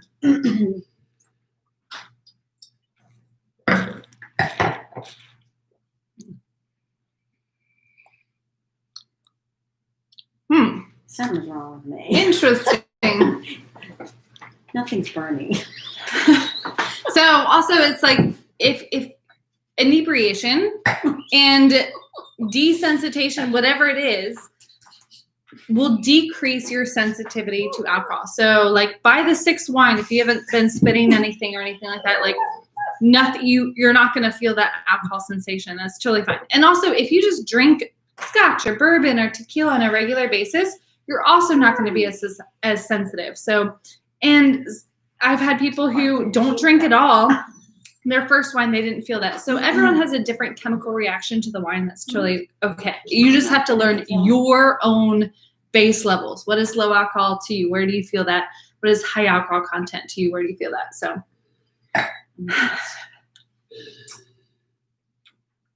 all right. Cool. All right. What do y'all think? Alcohol level between 1 and 2. I was actually surprised at the feeling of these wines. It was kind of like the legs. I'm like splitting hairs right now in terms of number 2, I think is slightly higher. Number 1, this is where quality comes into play. Number 1, the alcohol seemed more integrated. I felt it right here, but it wasn't this intense pop. It was definitely a little bit more integrated into the wine. It felt smoother going down, basically. So interesting. Yeah, I would say we're splitting hairs to figure out the real difference. I don't think it's like one is 11% and one is 15% for sure. Let's talk about body. So how heavy are each of these wines kind of sitting on your palate?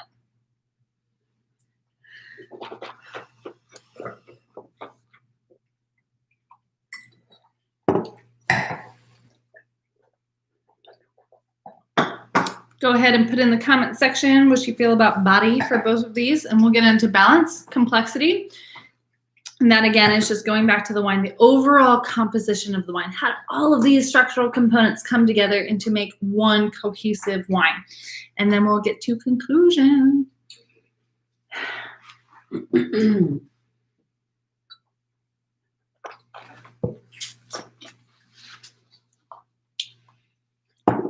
So number 2, fuller body, Dominica says. I think we're splitting hairs on body too. It's hard to get past the high tannins in number 2. Yes, so the tannins give like this intense, so tannins, that mouth drying sensation, they're literally compounds. They're astringent compounds. They're long chain polymers, to be specific, that absorb moisture from what they connect with. So if you drink tannic red wine with fatty meat, New York strip, a ribeye steak, one of which I ruined last night because I'm not good at cooking, then the fat content of the food is what those tannins grip onto, which is why they recommend drinking big, full-bodied red wine with fatty red meats, because instead of this sticking onto your tongue, it's going to grip onto that steak or whatever it is. Mushrooms is fine too. So those tannins can be like fine-grained, like number 1, I think is more fine-grained tannins, like it's more refined. Number 2 is thick, rustic, kind of rough around the edges, more intense. Feels like and cheeks. So definitely very more, like much more abrasive tannins on wine number 2, which can definitely be that lingering effect that makes the wine seem fuller bodied or a longer finish. But you're really just experiencing the tannins. But I think overall the body is pretty similar on both of these. All right, so now we're getting into balance and complexity and finish. Fabulous. I feel like number 1 is more balanced, but the wine lingers more in your mouth. Okay, so that balance is higher on number 1, and the finish is longer in terms of the flavor. Number 2 is more intense, but dissipates on your tongue faster, except for the tannins. Those tannins linger. Maybe those tannins are there like what feels like the duration of my life. Those tannins are going to be on my tongue. So this is super interesting to me based on what grape I know It is. So I would agree. I think the balance on one is just outstanding. Like I taste a lot of wines, and when I taste a wine like that, that has all of that wrapped up into one and really well integrated, to me, the balance on number one is very high. It's rich and full-bodied for sure. It's not delicate. It's not shy. It's out there and in your face, but it's super well balanced. The balance on number two seems to me, if I decanted this wine for 4 hours, I think it'd be more balanced. If we waited for a couple years to open it, I think this wine would be stellar. I think this has a longer shelf life, honestly. But I don't think the balance is there right now. I think it will be there over time. I think it will be there with the right food. But right now, by itself, just having been open, not decanted for a couple hours, I don't think it's quite there yet. Not to say that the potential isn't there. I do believe it is. But complexity, what do y'all think? Talk to me about complexity. Which wines seem to be more complex than others?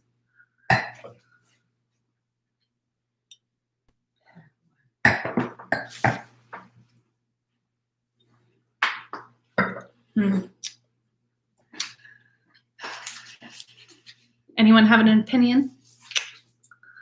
I said one. Oh, there we go. One is more complex. Okay. I'd agree on that. Yeah.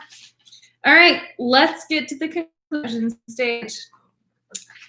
With red wine, because of the color of the skin of the grape, we can break down some things a lot faster. With white wine, you can't do that because it doesn't spend time, the juice doesn't spend time macerating on the skins of the grape. So I'm going to give you a hint. Thin skin grape varieties, you can read through it easily. That wasn't these. Thick skin grape varieties, you cannot read through. That wasn't these. Both of these grape varieties are medium skinned grape varieties. So now I'm not going to help you at all. You are just going to look through your notes, look through anything that you can immediately eliminate, and figure out the best answer for both of these. So Dominica, one more complex here, lots of discussion about it all. Yes, there's so much going on in number one. I could drink number one for the rest of my life. I'm not monogamous with my wine whatsoever, but I will never be unhappy if you give me a glass of number one. I will always be happy. Yeah. So, all right. So break it down, babies. I'm going to give y'all, man, this is the longest class I've ever done. When I gave myself more time, I know how to take up more time discussing wine. So break it down. Give me your conclusions. I'd say give it like 30 more seconds before you type in any conclusions. Or if you're sensitive to other people's opinions, just don't look in the comment box until you are ready.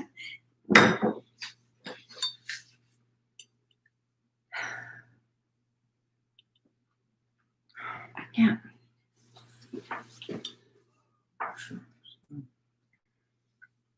Just to be clear, your only options are Merlot, Cabernet Franc, Malbec, Zinfandel, and Tempranillo for both of these grapes. Thank you. Last time I did this, I was like, we can eliminate this 100% for both of these wines.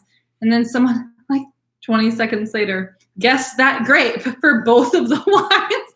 I don't know if they were being sarcastic or not, but I'm going to give them the benefit of the doubt and say they were being sarcastic.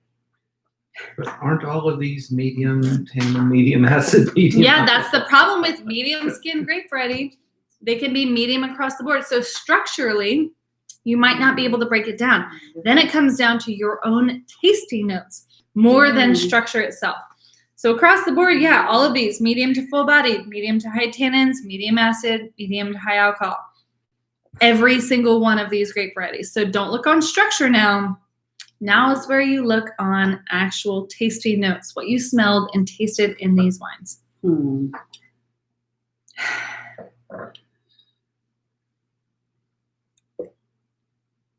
So it's so much easier to taste thin skin grape varieties and thicker skin grape varieties in terms of blind tasting. Medium is real difficult. I struggle with it a whole lot. I need to practice more. All right. We are ready to get some conclusions. Doing Riesling for number 1 because that's what it is. It's a red Riesling. Wait, that wasn't one of the list.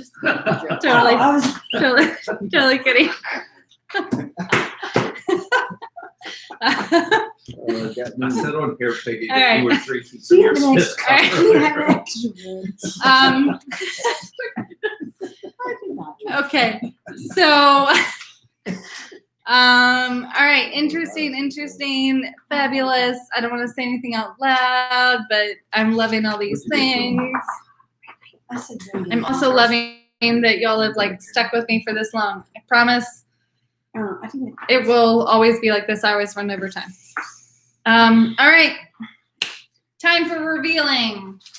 Oh, if you haven't made your notes, make it now. Otherwise, never pay included. Number 1, what would make me conclude this? I got loads of chocolate on this. I got loads of like baking chocolate, like cocoa powder, and like just chocolate on this. All the vanilla, and I actually got more black tea on number 1 than number 2, which would lead me to believe that it is a Merlot. This is a Merlot. Single vineyard Merlot from Washington State. Also, any red from Washington State, I get a lot of chocolate notes on it. So more than anything, that chocolate would lead me to believe that it was Washington State. I'd actually probably, honestly, if I were to blind this, would blind this as a red blend from Washington, not a Merlot specifically, because it's so deep and dense and dark, and so complex. And most Merlots aren't made like that anymore, unfortunately. So that was Chenin Merlot from Finney Hill Vineyard. So Columbia Valley, Washington, volcanic soils right there. Beautiful site. That is number 1. It is a Merlot. And if you loved this wine as much as I did, and you thought you didn't like Merlot because that stupid movie that came out called Sideways that needs to go off the shelves, then now you can be a Merlot convert. Number 2. I gotta be honest, y'all. There is nothing about this wine that would make me blind test this wine. I had this wine before, but it was a previous vintage, and I was like, this is perfect. Tasting this wine next to the Merlot, it was probably a bad choice for a blind tasting class in terms of guessing the variety. It was great in terms of analyzing the wine without preconceived notions of what it is. Not great for guessing the variety. And here's why. Because it did not have this strawberry raspberry note to it. So this grape variety tends to have red and black notes. It oscillates between red and black notes and intense smoke, pepper, and spice. But this wine seemed more earthy, dry, dusty, and ethereal, and all of this black fruit and skins of the black fruit instead of the juicy fruit of the black fruit. And that is because it is a boutique Zinfandel. Zinfandel. This is Limerick Lane. Actually, really high-end Zinfandel that I got on a deal on accident. They sent me the wrong wine. They sent me the really high-end wine instead of the cheap wine. That's why it's so sad, because like this wine could be spectacular. It needs to be paired with the right fruit. It's way too young. It's a 2017, and it needs to be decanted for a couple hours. So this is Limerick Lane as the producer. Russian River Valley, which is an area within Sonoma County, California. Zinfandel, 100%, but not like your typical Lodi Zins that are opulent, overblown, super intense. This is like ethereal and old world style, if a California Zin had ever been called that before. And I've never tasted anything like it. Super impressed and intrigued by it, and will buy some bottles to lay down to see how they change with age. And next time I will make sure to decant it for like 3 hours minimum and serve with steak. So I was actually most surprised by Gewürztraminer, one of my least favorite grapes, if I was going to rate grapes, and Zinfandel, one of my least favorite grapes, which is if I was going to rate them. But as a wine taster, like, you always have to taste things that you think you don't like, or think you have a negative one opinion of, whether positive or negative, and constantly be open-minded to changing that opinion. I was very impressed by that Zinfandel and that Gewürztraminer. And man, that Merlot is always one of my favorites. I love Merlot. I'm a Merlot head for sure. Great tasting notes, y'all. Henry, no, the Merlot the Zinfandels from Russian River Valley, which is in Sonoma County, California. The Merlot was from Columbia Valley, Oregon. Columbia Valley, Washington, not Oregon. Your question was whether or not it was from Oregon. So thank you guys so much for tuning in to the 4th blind tasting class. For the future, my classes will probably be on Wednesday nights instead of Saturday, now that restaurants are opening back up and people are able to have like semi-normal lives again. So I know that changes. You're not stuck at home on Saturday night. So this might be my last Saturday night class for a while. But if you're interested in hosting a private Zoom event with your family, including long distance, I work long distance and coordinate with local wine stores all around the nation. So let me know. You all have my email address. Not about guessing the right grape. It is about analyzing the wine correctly, and not even correctly, but analyzing the wine in-depthly. And you all did that. Really impressed and grateful that you all chose to spend your Saturday evening with me. Thank you. I wish you the best. Stay safe, sane, and healthy. And the fact that I said all of those things without stuttering at the end of the tasting means that I need a glass of wine. So I'm going to go do that now. I look forward to seeing you at the next time. And until then, bye. You are a respect. You